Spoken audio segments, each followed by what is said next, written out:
E aí, beleza? Então vamos começar com o capítulo de capacitância, né? Onde a gente vai estudar os capacitores. E a ideia da gente estudar esse capítulo é que ele é o primeiro capítulo em que a gente começa a aplicar aqueles conceitos que a gente já tinha estudado sobre os conceitos mais básicos, né? Que é a interação entre as cargas de diferentes maneiras. Então, os conceitos relacionados com a interação entre as cargas, e isso de vários pontos de vista, né? Onde nós estudamos a força elétrica, estudamos o campo elétrico, depois definimos a lei de Gauss, e aí então estudamos a diferença de potencial elétrico.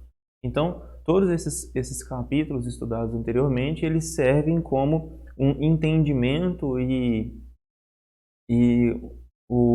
a análise de problemas em que tem como fundamento a interação entre as cargas em repouso, né? As cargas estáticas, vamos pensar assim.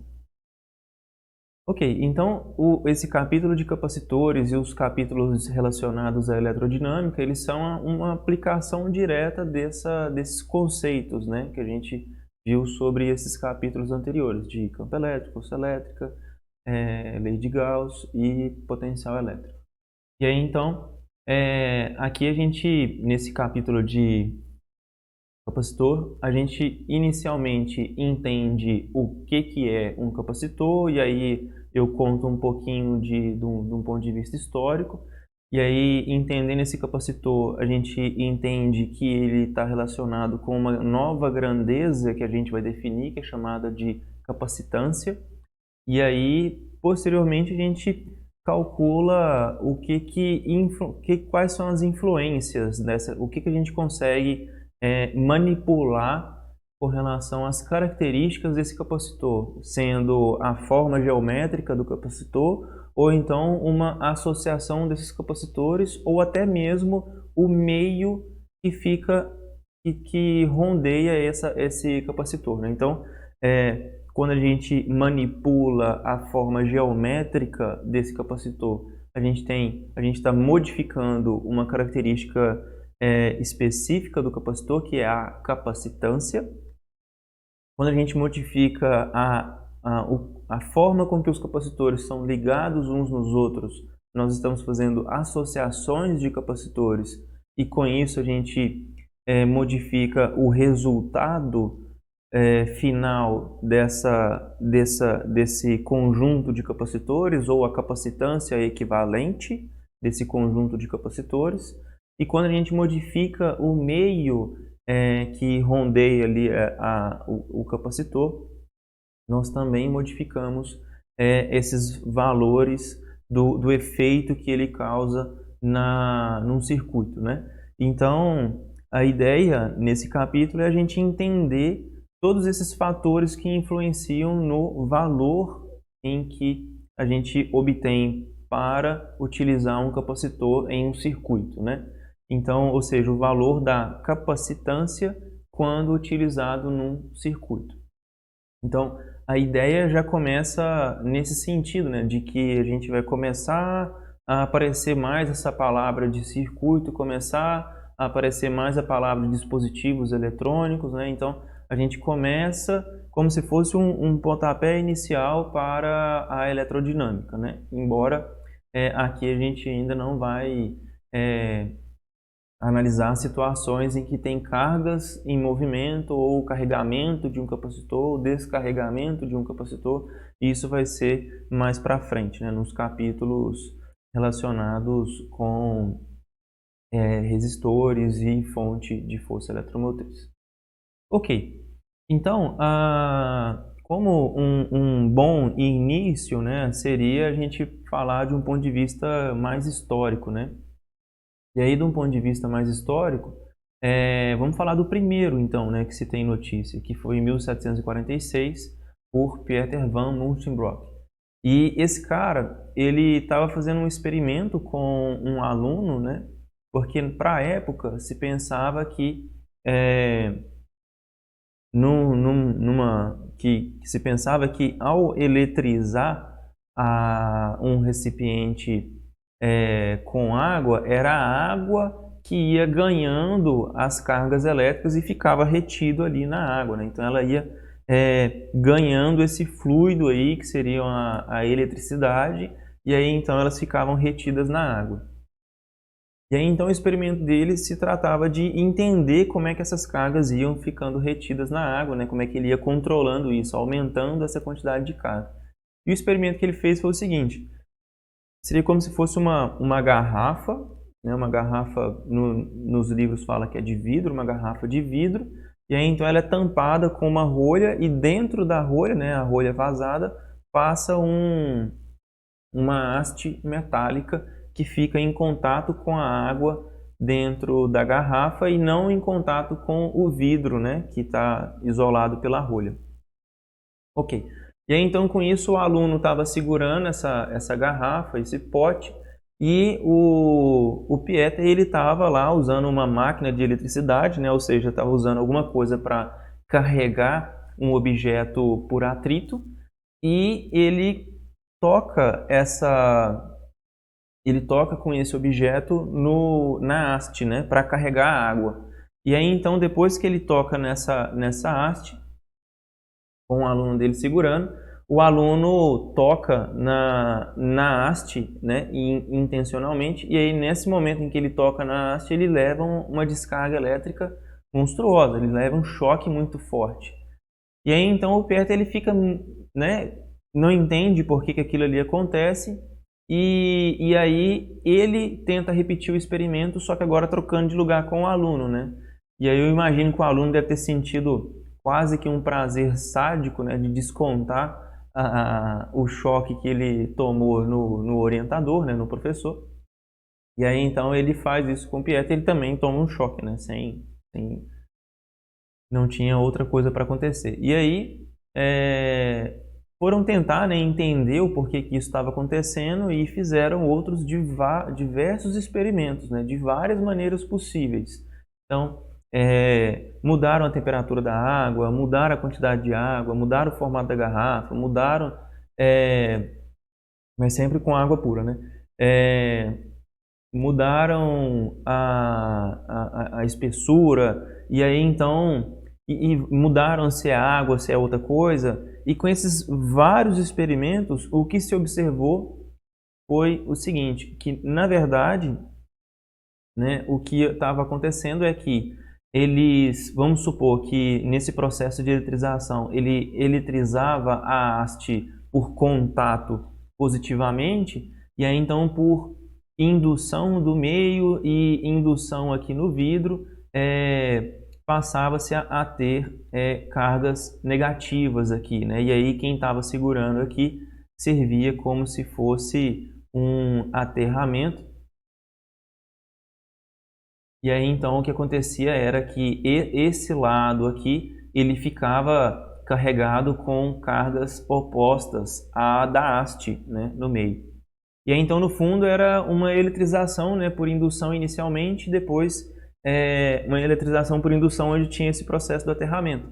E aí mesmo que depois que já estava eletrizado, tirava a haste, aí então aqui ficava carregado negativamente, o vidro, né, por ele ser esse isolante, então as cargas ficavam acumuladas ali nessa superfície, né? E com esse processo das cargas ficarem na superfície, quando o aluno e o próprio Pieter, segurando a garrafa, tocava na haste, então o que acontecia é que a corrente elétrica da garrafa, por exemplo, nesse sentido que está representado, que são cargas negativas no vidro, então as cargas em excesso saíam do vidro e aí, então iam através do corpo deles para a haste, né, para neutralizar essa diferença de potencial. E aí então daí a descarga elétrica. E com essas diversas repetições e tentativas de entender como é que funciona, se observou que poderia deixar esse experimento mais eficiente se, em vez de simplesmente deixar o vidro com água e tudo mais, em vez disso colocasse uma camada de material metálico também em volta da garrafa do lado interno e uma camada de material metálico em volta da garrafa do lado externo. E aí, então, com isso, a gente acumulava cargas dentro da garrafa e o vidro servia de isolante para não deixar essas cargas do lado de dentro da garrafa passarem, né, para o lado de fora. E aí, então, ao se ligar aqui em um aterramento, poderia-se carregar esse lado externo com carga oposta ao lado interno. E aí, então, depois que que as duas placas estão carregadas, né, uma positivamente, a outra negativamente, pode-se facilmente descarregar ao ligar essas placas externas com a haste, né, essa camada externa condutora com a haste. E aí, então, essa seria a primeira ideia desse capacitor, né? Então percebam que aqui o importante seriam esses dois materiais condutores que tem como e que passa no meio deles o vidro, né? E aí então esses dois materiais condutores eles acumulam cargas e consequentemente acumulam uma certa diferença de potencial entre essas duas placas, né? A placa condutora dentro da garrafa, a placa condutora externa à garrafa. E aí então esse choque que eles levaram era por conta deles servirem, né, como um fio, né, condutor que ligava a placa externa que tem uma carga, por exemplo, nessa representação que eu fiz negativa, com a placa interna que tem nessa representação carga positiva. E aí então esse foi o primeiro capacitor, né, que se tem história, tem escrito, né? E aí então a gente poderia pensar esse ficou conhecido como a garrafa de Leyden, né, por causa da universidade lá na Holanda. Então a gente poderia pensar na definição do capacitor como sendo um dispositivo que é capaz de armazenar uma determinada quantidade de carga entre suas placas e com isso, né, armazenar também uma determinada quantidade de energia de potencial elétrica, né, ou uma diferença de potencial entre as placas.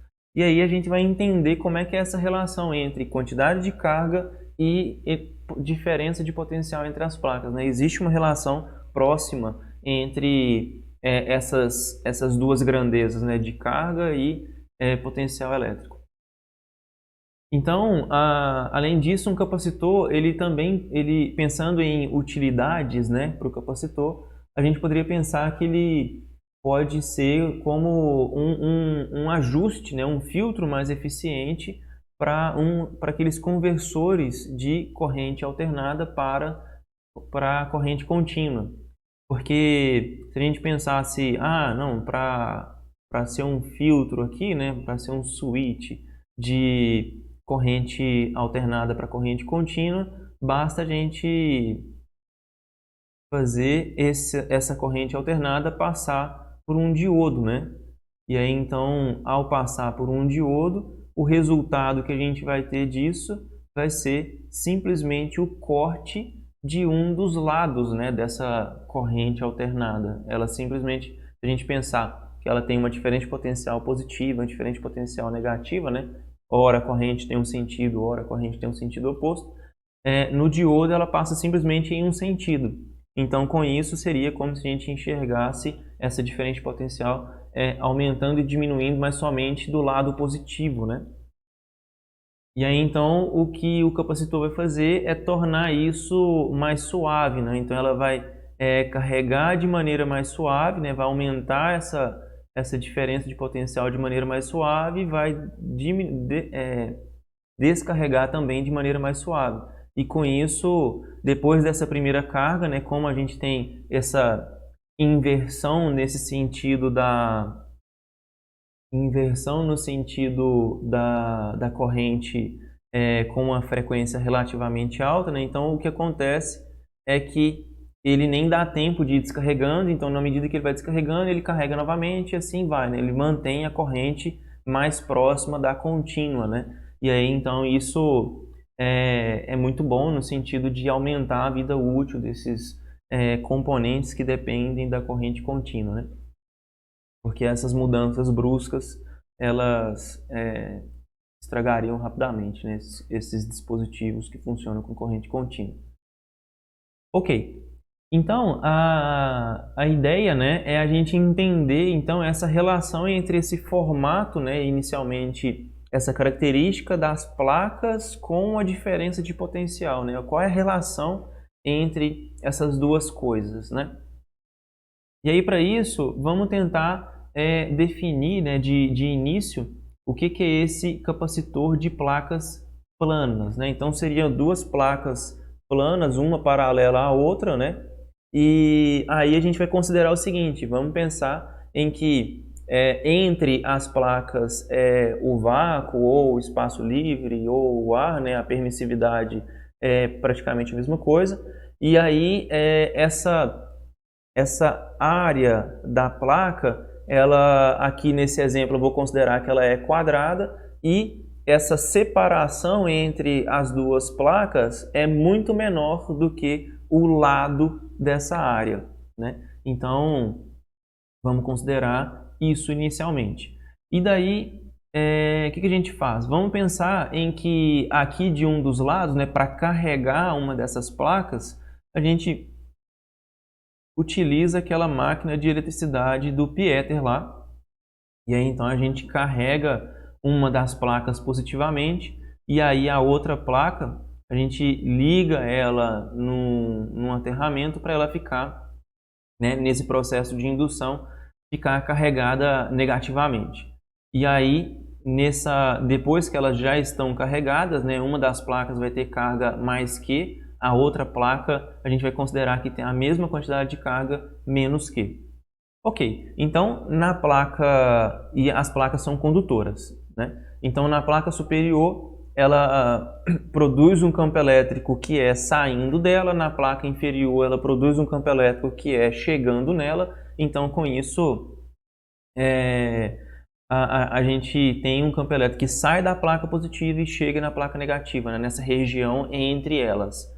Ok, e aí vamos fazer o seguinte, vamos considerar que inicialmente a gente pode desprezar esses efeitos de borda, pode desprezar o campo elétrico, né, a característica do campo elétrico nas extremidades, né, nas bordas dessas placas.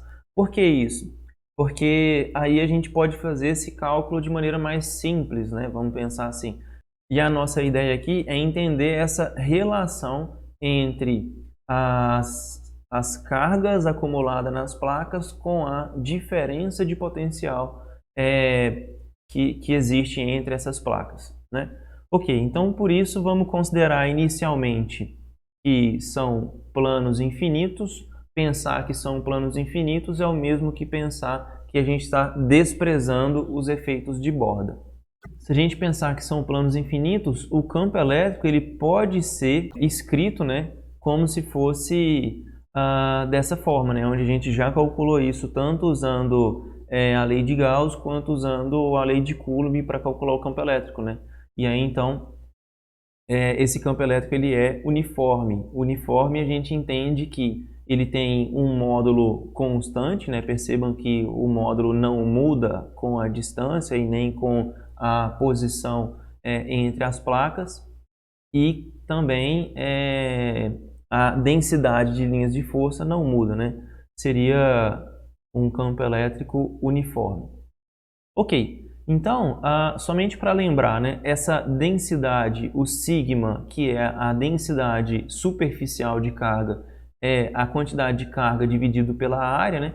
Então, se a gente pensar que nessas placas elas já estão carregadas e, portanto, elas já são materiais condutores, então as cargas em excesso nela, elas já encontraram o equilíbrio eletrostático na placa inteira, a gente pode pensar em que essa densidade de carga na placa positiva, densidade de carga na placa positiva, na placa negativa, ela está uniforme, né, nessas placas, e a gente vai considerar que são iguais também. Já que as placas são idênticas, a única coisa que muda é o sinal da carga na placa positiva e o outro na placa negativa. Ok, então com isso a gente pode escrever o campo elétrico como sendo a quantidade de carga sobre ε0 vezes A, né? Basta substituir a densidade superficial de carga na equação.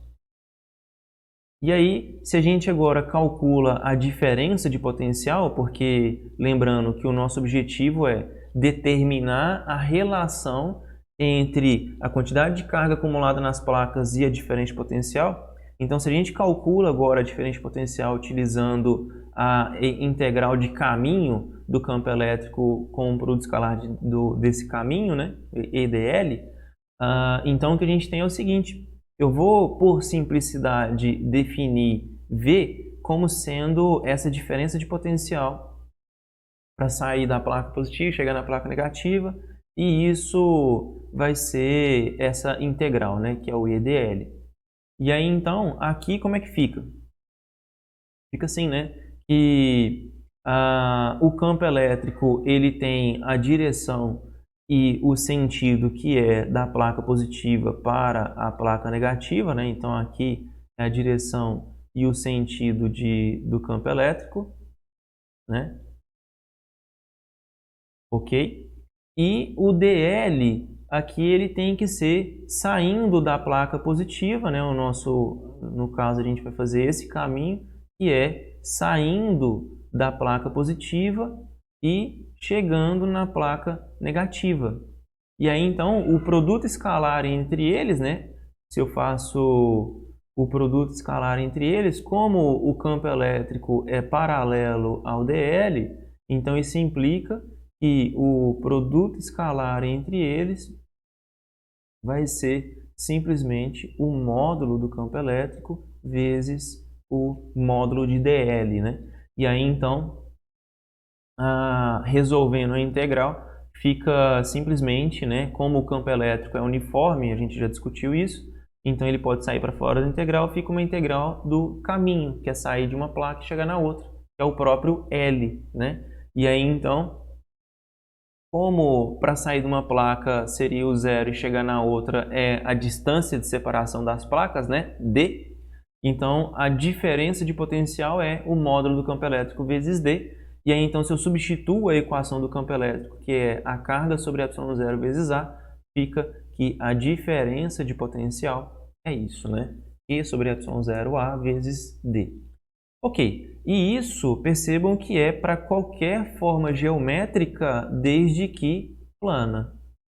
Por quê? Porque eu não substituí aqui, ó, qual é a área, né? Não falei que é um L quadrado. Se eu escrevo que é um L quadrado, significa que essa área da placa é um quadrado. Se eu escrevo que é um disco, então a área seria um πr ao quadrado. Se eu escrevo que é um retângulo, que é um paralelepípedo, que é um losango, então independente do formato dessa geometria, dessa geometria da placa, desde que plana, essa equação ela descreve a relação entre a quantidade de carga que vai ser acumulada nas placas do capacitor e a diferença de potencial entre essas placas.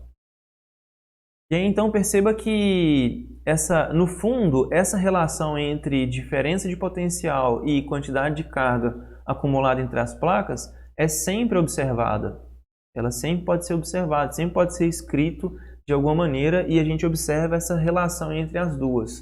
E aí, desde que a gente tenha um par de condutores, né? Para qualquer par de condutores, a gente consegue escrever de alguma maneira essa relação entre diferença de potencial entre as placas e quantidade de carga acumulada nas placas.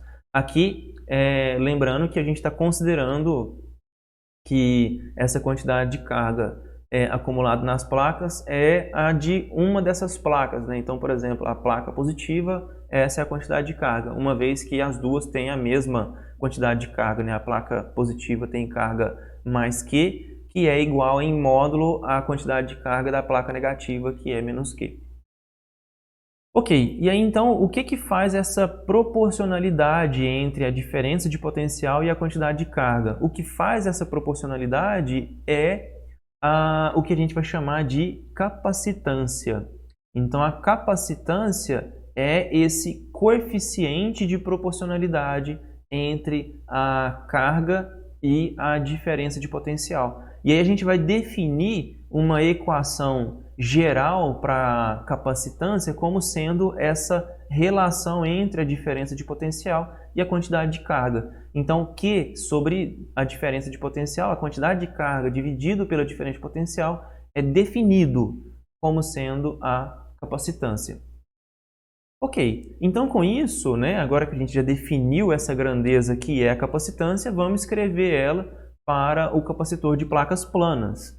O que a gente tem? Que a diferença de potencial é a carga vezes a distância dividido por ε0 vezes a área. E aí então, como Q sobre V, Q sobre a diferença de potencial é a capacitância, então a gente tem que a capacitância é ε0A sobre D. Isso, obviamente, desprezando os efeitos de borda, né? Foi a consideração que a gente utilizou para calcular o campo elétrico lá atrás. E aqui tem um detalhe interessante sobre essa capacitância, que é o seguinte, ela depende, percebam, simplesmente da forma geométrica das placas, né? Ou seja, se é um quadrado, um retângulo, um losango, um círculo, na verdade não é um círculo, é um disco, e da distância de separação entre elas, bem como do meio, né, do meio material que está entre as placas. No caso, a gente considerou que era o vácuo, né, entre as placas. E aí, então, essa é uma característica comum que a gente vai observar para o cálculo para a capacitância, que ela depende dessa forma geométrica do problema, bem como do meio entre as placas, certo? E aí, né, agora que a gente já definiu o que é a capacitância, a gente pode determinar qual que é a unidade dele para o sistema internacional. Que é o seguinte, né? Então a unidade da capacitância é a unidade da carga dividido pela unidade da diferença de potencial, do potencial elétrico. A unidade da carga é o Coulomb, não confundam, né? Unidade de carga que é Coulomb com capacitância, já que é tudo C maiúsculo. E a unidade da diferença de potencial é o volt. Então, vamos definir como unidade de Farad Coulomb por volt, certo? Que é esse F maiúsculo. Também não confundam com força, né? Acho que foi acabando as letras, né? Ok. Então, agora vamos fazer o seguinte. Percebam que a partir dessa equação da capacitância aqui para o capacitor de placas planas, a gente tem, a princípio, uma maneira de escrever a unidade da permissividade no meio ou no vácuo, sendo de maneira simplificada, né? Por quê? Porque é simplesmente a capacitância vezes a distância dividido pela área, né? Eu só rearranjei os termos nessa equação aqui, né? Onde antes era assim, né? Capacitância é ε0A sobre D. Então eu passo a distância multiplicando e a área dividindo, e aí o que eu tenho é essa relação, né? Então a unidade do ε0 ela pode ser escrita como sendo Farad sobre metro, né? E aí então é uma maneira mais simplificada, né? Melhor do que Newton metro quadrado por Coulomb quadrado, né? Ok, então com isso, a gente consegue agora pensar no seguinte, então a princípio eu consigo de maneira geral para qualquer par de placas, para qualquer par de materiais condutores que possuem cargas em módulos, que estão carregados em módulo com carga igual, mas de sinais opostos, escrever uma relação entre quantidade de carga acumulada nas placas e a diferença de potencial entre eles. E essa relação entre eles vai me contar que essa quantidade de carga que eu consigo acumular para uma determinada diferença de potencial, ela é tão maior quanto maior for essa capacitância, essa capacidade de acumular cargas entre as placas desse material condutor, né? Seja qual for a forma geométrica, o meio e a separação entre essas placas. Então, percebam que essa relação entre a quantidade de carga que consegue colocar nas placas do material condutor e a diferença de potencial entre as placas do material condutor, ela está relacionado, intimamente relacionado com a forma geométrica e também com o meio, né? Vamos ver isso para um capacitor cilíndrico agora, onde a gente vai pensar que ele é como se fosse um cabo coaxial ou dois cilindros coaxiais, né? Ou seja, tem um cilindro de raio maior, um cilindro de raio menor, e os dois são concêntricos, né? Possuem o mesmo centro, o mesmo eixo Z passando pelo centro desses dois cilindros. Ok, e aí com isso vamos pensar, né, nessa situação aqui, onde tem um cilindro de raio menor carregado positivamente, um cilindro de raio maior carregado negativamente, e a ideia, né, o de raio menor tem raio A, o de raio maior tem raio B, e a ideia vai ser a gente calcular essa relação entre quantidade de carga entre essas placas agora nesse formato cilíndrico e a diferença de potencial entre essas placas agora nesse formato. Ok, então, seguindo o mesmo procedimento, né, a gente precisa conhecer o campo elétrico para calcular a diferença de potencial. O campo elétrico nós já calculamos ele para como se fosse um fio, né, pensando que é como se fosse um fio. E é até razoável, né, se vocês se lembrarem, que a gente pode utilizar a lei de Gauss para calcular o campo elétrico no interior desse cilindro, independente se a gente pode tratar ele como um fio ou não. Ao traçar a superfície gaussiana pelo teorema das cascas, a gente identifica que todas as cargas estão como se fosse numa linha de cargas, né, no centro do cilindro, e aí então a gente poderia escrever essa linha de cargas como sendo uma densidade linear de cargas, né? E aí o campo elétrico para um fio infinito seria assim, né? Ele tem simetria cilíndrica, ele está na direção ρ, né? Para a carga, para a placa positiva, saindo dela na direção ρ, e pode ser escrito como sendo lambda sobre 2πε0 ρ. Isso na direção ρ aqui, né? ρ é a direção radial saindo do eixo do cilindro. E aí então eu posso escrever essa densidade superficial como sendo a carga dividido pelo comprimento do cilindro. E de novo aqui nós também vamos desprezar esses efeitos de borda, né? Então são dois cilindros coaxiais que são concêntricos, mas eles têm um comprimento L, mas nós vamos desprezar esses efeitos de borda, né? Vai considerar, fazer o cálculo tomando como efeito que é para um cilindro infinito, mas ele é finito, né? Ou seja, nas bordas a gente está errando, mas vamos considerar inicialmente isso, né? Ok, então para o cálculo da diferença potencial, vou definir essa diferença potencial como sendo essa relação, né, de a integral de EdL para sair da placa positiva e chegar na placa negativa, e aí então substituindo na verdade, fazendo o campo elétrico,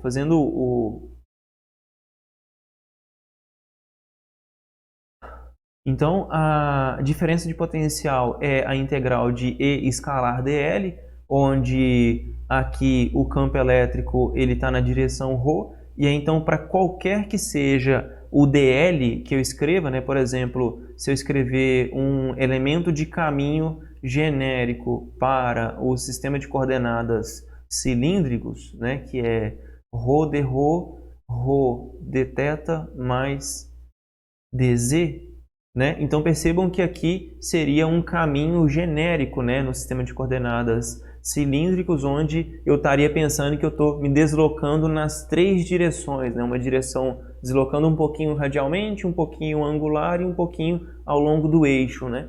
Então, para esse produto escalar, a gente tem uma única componente desse elemento de caminho que vai ser diferente de zero, que é o produto escalar com a direção ρ, já que essa é a mesma direção do campo elétrico. Para todos os outros, o ângulo formado entre essa direção θ e a direção k com a direção ρ é de 90 graus, e aí então o produto escalar entre vetores que têm direções ortogonais é nulo, né? Ok, então com isso a diferença de potencial entre as placas é o cálculo dessa integral aqui, né? Para sair da placa do cilindro com raio A e chegar na placa do cilindro com raio B. E aí, então, né, percebam que 1 sobre 2πε0 lambda são constantes, eu posso tirar isso para fora da integral, e aí sobra uma integral de 1 sobre ρ dρ, que é o ln, né? Então, aqui, simplesmente voltando um passozinho ali para comentar, a gente tem essa solução, né? ln de ρ variando de A até B. Isso daqui é o mesmo que ln de B menos ln de A. E aí, então, como eu tenho a subtração desses logaritmos, né, pela propriedade dos logaritmos, a gente pode escrever como sendo essa divisão de ln de B sobre A. Ok, então com isso, a gente pode escrever a diferença de potencial entre as placas, né, agora substituindo essa densidade linear de cargas, como sendo 1 sobre 2πε0 Q sobre L, ln de B sobre A. Então, de novo, percebam, apareceu essa relação entre quantidade de carga acumulada nas placas, diferença de potencial entre as placas. E aí, então, se eu isolo, né, se eu escrevo a equação característica para capacitores, a equação geral para capacitores, que a gente definiu anteriormente, que é carga sobre diferença de potencial, isso é a capacitância, então percebam, ela resulta em 2πε0 L ln de B sobre A. Então observem que aqui novamente a gente tem uma relação entre a forma geométrica do capacitor, que é o L sobre ln de B sobre A, e uma relação entre o meio entre as placas, né? Então a gente poderia pensar, na verdade, uma relação entre a forma geométrica, que é 2πL ln de B sobre A, e uma relação entre as placas, né? Que é o meio entre as placas, que é o ε0. Então, independente, né? De novo, a gente poderia reforçar que independente dessa forma geométrica das placas, agora não mais se é planas, mas independente dessa forma geométrica das placas, essa capacitância, essa capacidade de armazenar cargas entre as placas para uma determinada diferente potencial, ela é tão maior quanto maior foi essa capacitância, e isso depende do formato dessas placas e também do meio que está entre as placas, né? Ok, então aqui a gente poderia observar, né, para o próximo passo, fazer o cálculo para essas placas agora num formato esférico, né? Então seria como se fosse duas cascas esféricas, né? Uma casca externa de raio R2 carregado negativamente e uma casca interna de raio R1 carregado positivamente. E aí, se a gente utiliza a lei de Gauss, né, antes disso, lembrando que o nosso interesse é encontrar a relação entre a quantidade de cargas entre as placas, né, a quantidade de cargas acumulada nas placas e a diferença de potencial entre as placas. Nosso objetivo é encontrar essa relação. Então, para a gente determinar o campo elétrico, se a gente imagina a superfície gaussiana envolvendo uma dessas esferas, o campo elétrico que a superfície gaussiana vai perceber é o campo elétrico produzido como se fosse por uma carga pontiforme, né? Então, o campo elétrico é esse, né, dado pela lei de Coulomb para a carga pontiforme. E aí, então, para o cálculo da diferença de potencial, que é a integral de E escalar dl, de novo, a única componente do dl que vai ser diferente de zero é a própria direção R, né? Porque para todas as outras direções, θ e φ são perpendiculares à direção R, e aí então vai ser um produto escalar nulo, né? Então a gente tem essa integral, né? A diferença de potencial vai ser a integral de 1 sobre 4πε0 Q sobre R ao quadrado dr, e isso variando do raio 1 até o raio 2. E aí então o resultado dessa integral a gente já fez, né? Mas aqui não é muito difícil de entender, ó. Então o Q sobre 4πε0 é constante, pode ir para fora da integral, e fica uma integral de dr sobre R ao quadrado, que resulta em 1 sobre R2, o que resulta em 1 sobre R, variando de R1 até R2. Então, com isso, a gente tem que essa seria a diferença de potencial entre as placas e novamente aparece a relação entre diferença de potencial entre as placas e quantidade de carga acumulada nessas placas. Com isso, a gente pode novamente isolar, né, obter essa relação entre carga dividido por diferença de potencial, que é definido ser a capacitância dessas placas, né, nesse formato geométrico. E aí observem que novamente aparece uma relação entre a forma geométrica das placas e o meio, né? Então, o meio é aqui o ε0 e a dependência da forma geométrica é essa relação entre a constante 4π e os raios, né? R1, R2 e tal. Então, aqui a gente poderia pensar, né, que independente dessa forma geométrica, simplesmente para reforçar mais uma vez, independente dessa forma geométrica, para quaisquer dois condutores com essa mesma quantidade de carga nas duas placas, a gente poderia escrever uma relação entre a quantidade de carga e a diferença de potencial, e essa relação entre essa quantidade de carga e a diferença de potencial está intimamente relacionada com a forma geométrica desses condutores e a distância e também da distância de separação entre eles, bem como do meio que tem entre essas placas, né? E essa é a definição da capacitância, né? Essa quantidade de carga que a gente consegue acumular nas placas do capacitor para uma determinada diferença de potencial. Então, se a gente pensar na seguinte situação, e se a gente fizer o raio externo, né, da esfera externa ficar muito grande, o que acontece? Então, se ele ficar muito grande, o que acontece é que a gente tem essa relação, né, da carga dividido por 4πε0r1, e aí então a capacitância vai ser simplesmente isso, né? E aí então a gente poderia fazer uma brincadeira tratando a Terra como sendo esférica e que a outra placa é lá no infinito, e calcular qual que é a capacitância da Terra, né? Qual que é a capacidade de acumular cargas que a Terra tem. E aí o resultado vai ser em torno, né, de 710 microfarad. E aí aqui é só para ter uma noção de que essa unidade para capacitância, né, o farad, ela é uma unidade em que ela parece ser pequena, né, por conta desses prefixos que vão ser sempre pequenininhos. Então, por exemplo, aqui seria 0,7 milifarad, né, ou então 710 microfarad. Então, pensando que a Terra, né, a gente, na maioria das situações problema que a gente se depara no nosso curso, a gente entende a Terra como sendo um reservatório de cargas, né? O que é esse reservatório de cargas? É que a Terra tem uma quantidade infinita de cargas, independente de qual seja o experimento, ou seja, independente da quantidade de cargas que é cedido para a Terra ou da quantidade de cargas que é retirada da Terra, não muda em nada. Ela continua tendo as mesmas propriedades, continua sendo neutra, né? A gente não consegue modificar ela. Então essa seria a propriedade do reservatório de cargas. Então, mesmo a Terra sendo isso, ela tem essa capacitância que é relativamente, que tem um prefixo pequeno, né? 10 a menos 6, né?